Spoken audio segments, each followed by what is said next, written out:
Recently, the demo for a game dropped, a game called Downhill. I've been anticipating the release of this demo for a little while now, ever since I saw a short for the game on YouTube. So, I played it, and I decided to make a video about it. Important to note for this review, too, as of the time of recording, the demo does not have controller support, and I played it on my Steam Deck, so you can imagine how that went. Good, actually. So you imagined wrong if you thought it went bad. But as for now, I just want to focus on the story, the characters, or what little there is here.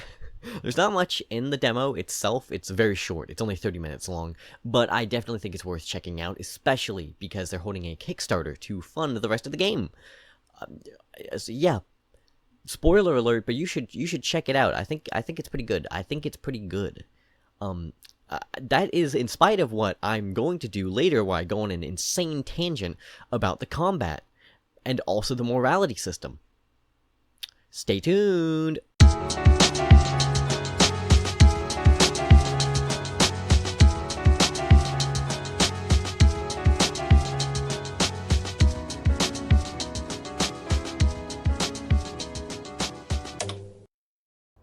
The game opens on a shot of the Tri-Sun Temple in Roganend, the realm of humans and spirits, according to the Steam page. You see two priestesses come out of the temple and begin discussing some kind of thing, spreading without reason, and they mention readers, whoever those are.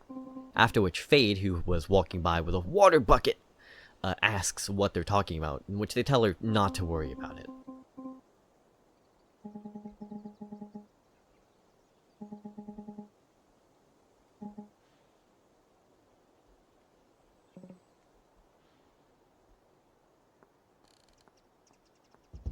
After they walk out of view, she hears a scream outside the gates.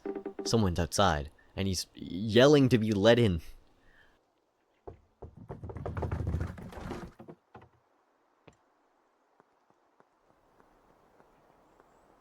She goes down, opens the gate, and reveals the Fox Man, who begins yapping about how his home has completely fucking vanished. How you lose a house? I don't know. But his home is gone. There is an abyss where it once was, according to him. And when Fade looks outside to get a handle of what he's talking about, she sees the gloom, the infection spreading across the land. She thought it was just a fairy tale, according to herself later on. Same with some other stuff we'll talk about later. But no, it's very real, and it's literally at their front door, so she decides to help the literal fox, who speaks for some reason, try to find the high priestesses and priests of the temple, in order to, you know, do something.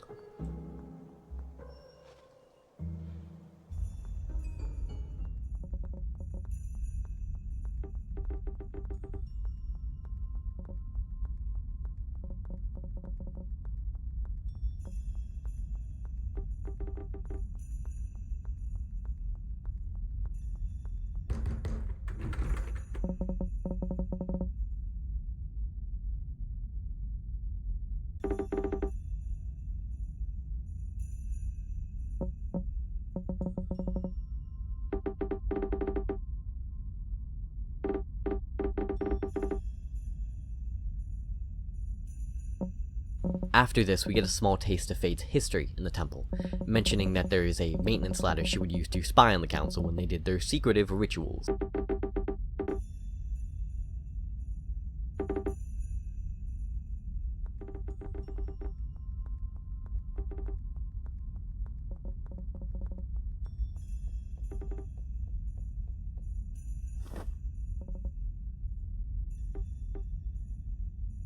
And thus, Fox Guy, who I refuse to say the name of because I don't feel like it, runs up the ladder, causing Fade to follow, where she then finds Uma.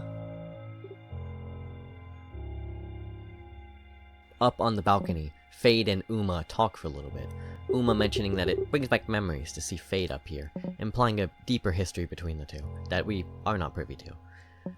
But interestingly, when Fade mentions the gloom, she says that it's back, implying that the gloom is a prior threat that has returned to the land somehow. And even more interestingly, Uma says that it's here already, or this close already, to be precise, implying that the council has known, and Fade asks as much very quickly after she says this. After this, Uma mentions it's going to get much more dangerous from here. She even gives Fade a spellcaster's bracelet, just to make sure that she has some way to defend herself. Even if it doesn't have any charms yet, it's still a powerful magical conduit. After which, well, Uma says not to say who told her, but tells Fade that apparently the source of the gloom is a Queen Unona, and after which, well,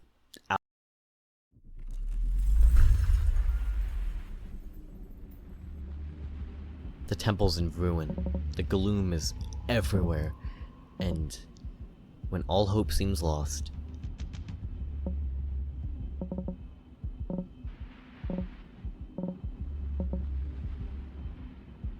a voice, our voice, the player begins speaking to Fade, although through dialogue options, but still, we strike a deal with her. We have control of her body, and she gets to get out of here alive.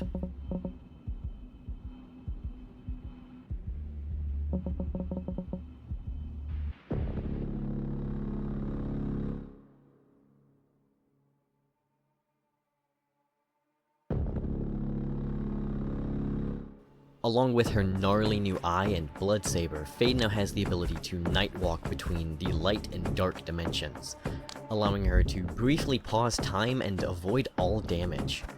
It's a very useful ability, but also a kind of horrifying one, considering that the night walking seems to be taking you to the world the gloom originates from, as well as the Nyx.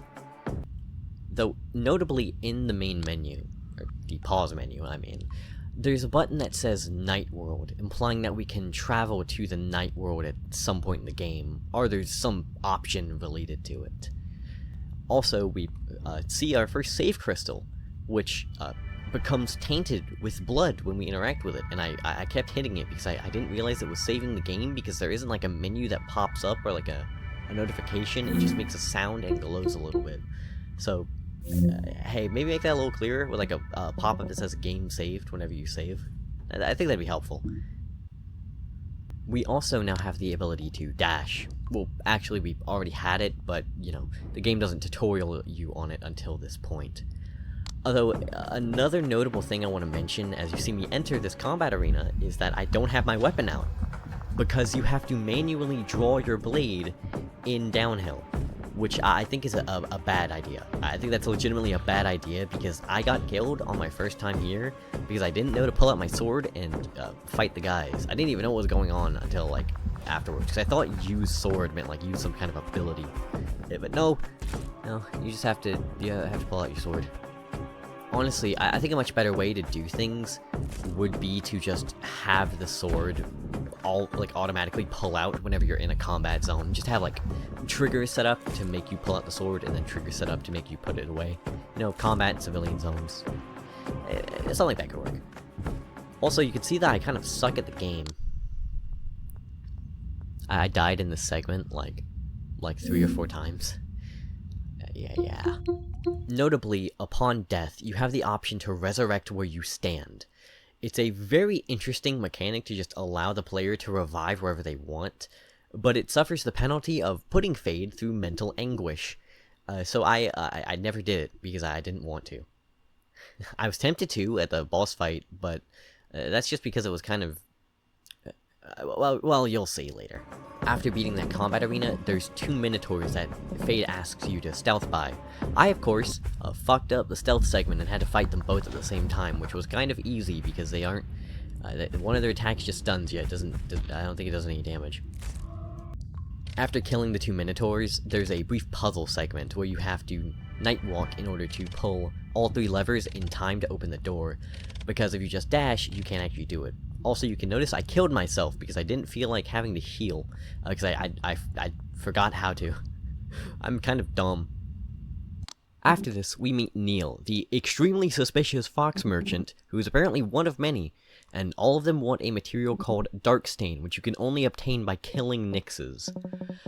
I don't know why they want this horrible, vile material that comes from these, basically, shadow demons, but they want it, and they'll give you powerful magical trinkets as a reward. They let you cast spells, and the first one I got was completely useless. I did not notice its effects, and the fact that you have to stop to cast magic made me not use it at all, after I, like, realized it wasn't doing anything against the boss, which is right after this.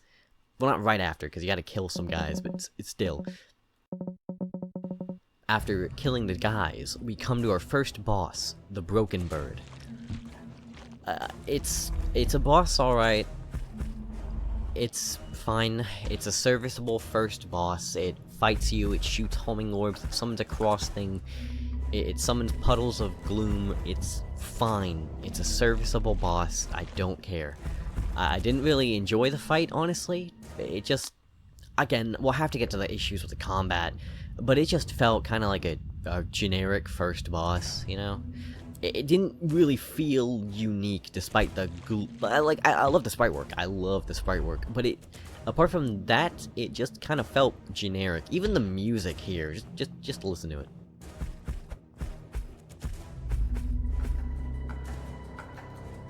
But yeah, I did not enjoy it. I did not enjoy this fight much. I had to do it like a few times, 'cause I kept dying, you know. And again, the spell does basically nothing here. Or at least, it didn't do enough for me to notice, ever. Even recording back, I don't notice and change. And change? Fuck. Sorry, the spell's getting me a bit heated, and I fuck up my words when I'm angry. I'm not actually angry, I'm just upset it doesn't do anything. It's cool magic orbs, come on. How could you fuck this up? My intense sorrow over the magic balls aside, we beat the first boss, and you get the prompt to either allow Fade to listen to it, or tell her to kill it, because it might kill us. Or her, I guess. And, if I choose to listen. And you get a book that tells you about rites, as in, it tells you how to do the rite of restoration. And once you do it, the Broken Bird is Uma? What? As it turns out, Nixes have to possess living creatures in order to maintain their form in the light world for more than a few minutes. So, most of the stuff that we've been fighting and killing has just been possessed creatures. At least that's what I interpret from this. The game also reveals from here its morality system, which I have slight issue with. But, again, we'll get into that once I'm done talking about what actually happens in the demo. We talk to Uma, and Fade offers to clear out the building of any remaining monsters, but Uma tells us to go because, well, she needs us to go kill the queen. That's right, our quest is to kill the queen, who is apparently in charge of the gloom. Also, you can see from here, now that I actually knew about the morality system, I stopped killing enemies, because, well, I thought you had to, because I just came off of playing Signalis. And in that game, if you don't kill enemies with thermite paste, they revive, so I was kind of paranoid that they do that here. But they don't, at least not to my knowledge. After that, Fade thanks us, the player, for helping save Uma, and also sparing her in the first place to even let her be saved. She also mentions that even if we've been controlling her, yeah, we've been nice, or at least I've been nice. But you can be mean to her, you can be very mean. You have 3 routes, seemingly, in the demo. The gamer route, the savior route, and the friend route, which I got the friend route at the end. Or the friend ending, I guess.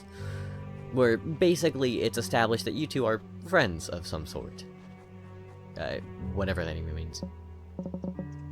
Also, on that topic, off topic, as you watch this bit of me walking into the woods, or walking Fade into the woods, apparently you get to wingman Fade at some point in the full game, and I really just like the imagery of Fade being like, so do you like, swords? And the player just being like, don't fumble the bag, don't fumble the fucking bag.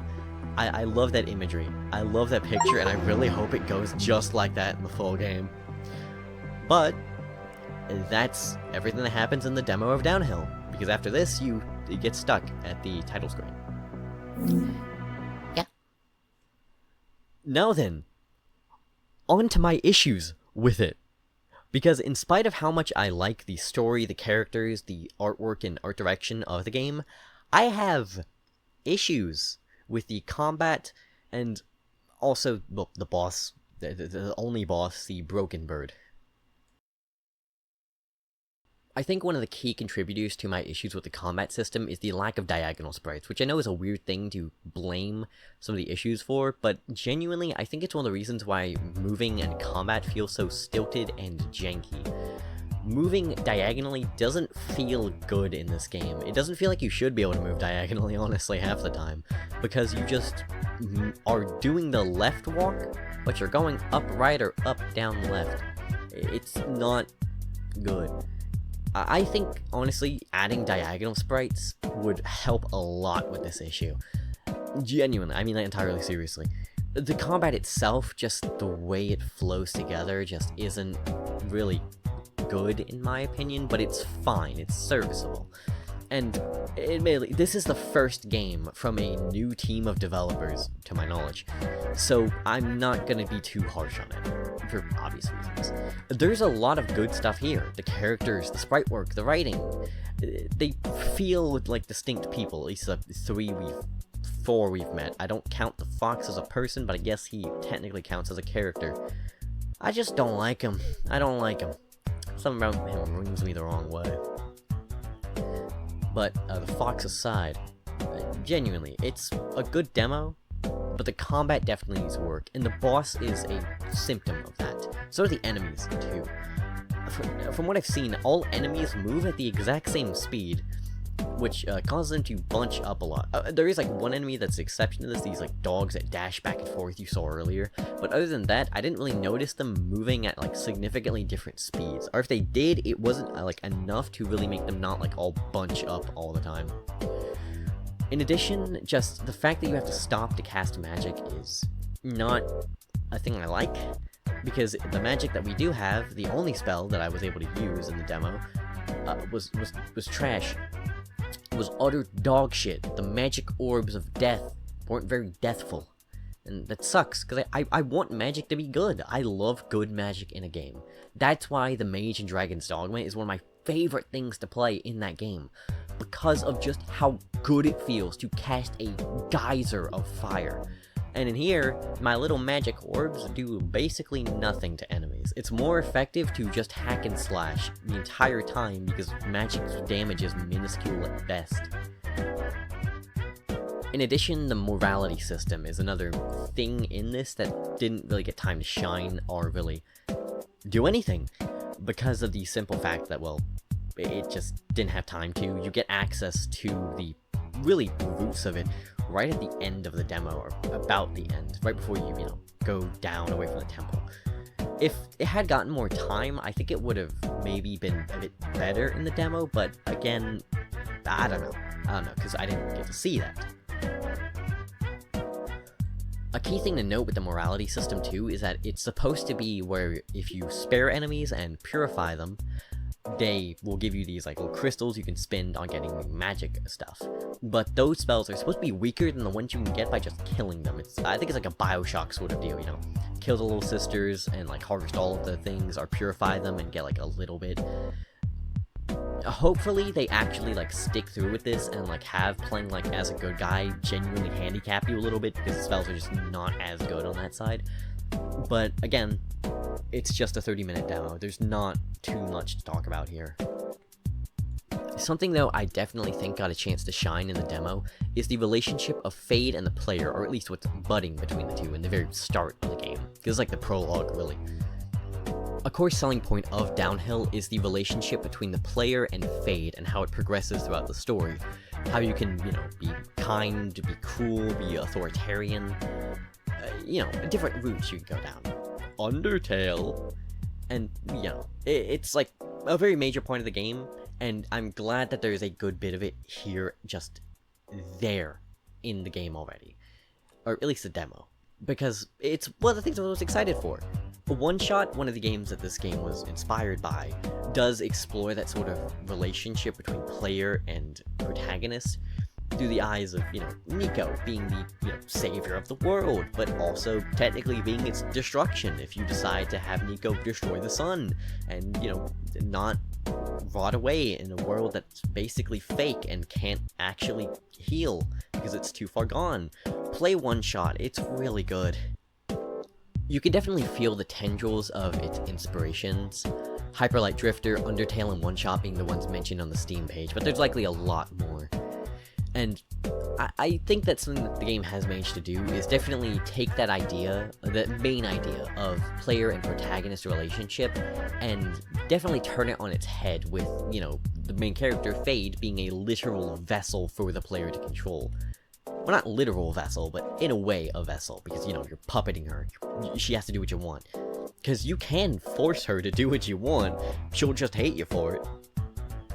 And in addition, again, to come back to the resurrection thing, the mental anguish that it takes on Fade's psyche. Allegedly, because I didn't actually, resurrect at all through my playthrough, because I don't want to see that. I don't want my sweet little bean to suffer.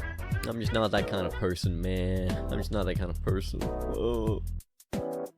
So, that was Downhill. For all my gripes with the game, I think it's really good. I think you should check out the demo, and maybe even back them on Kickstarter. The combat, I think, definitely needs work, but hopefully that'll be worked on in the full release of the game. The Kickstarter demo and all that. But, yeah. The combat definitely needs a rework, mind you, because if it doesn't, get improved, significantly, it probably will end up being kind of a slog for the, entire rest of the game, because it's pretty simple, and I know the characters and the story seem to be the main focus, but night walking and, the sort of horror associated with it, and also its combat capabilities are advertised a good bit throughout it, though not anywhere near as much as the fact that you, the player, are literally puppeting Fade in the world of, Downhill. Though, before I end this video, I want to insert my crack theory into this, because I do have a very specific theory about Downhill. I don't think we're actually controlling Fade. Because we're controlling the thing controlling Fade. Let me elaborate for a quick second. So, the thing that is speaking to Fade, assumedly us, the player, it knows things about the world of Downhill already, yet simultaneously doesn't. Things like night walking, for example, we just say is a thing we can do, but, we don't have the option to say, I don't know what that was, man, I just did it. Because, well, it's kind of weird. It's kind of weird that we know what that is. The fact that it just says what it is and what it does, too, makes me think that this is a being with pre-existing knowledge of the world being puppeted by us, the player, which is now puppeting Fade, making a, Vriska-style wraparound chain link up to us through, 2 layers. Well, I guess 1 layer, one intermediary. But still, that's my crack theory for the game. I don't know. I'm excited to be proven wrong. Okay, bye.